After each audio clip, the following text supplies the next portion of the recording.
শত্রুরা তেমন একটা ক্ষতি করতে পারেনি, যতটা করেছে যাদের কাছের ভেবেছি, বন্ধু ভেবেছি, বেদম ভালোবেসেছি। শত্রুরা বড়জোর ধাক্কা দেওয়ার চেষ্টা করেছে ল্যাং মারার, ফেলে দেওয়ার, কখনো পেরেছে কখনো পারেনি। কিন্তু কাছের মানুষেরা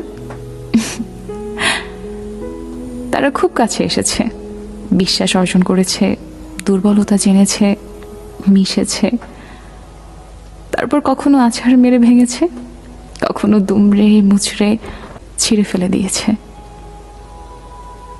প্রতিবার খুব সফলভাবে ভেঙেছে, ছিঁড়েছে, পায়ের তলায় পিষেছে।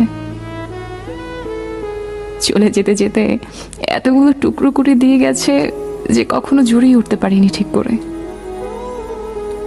তাই আমি শত্রুদের ভয় পাই।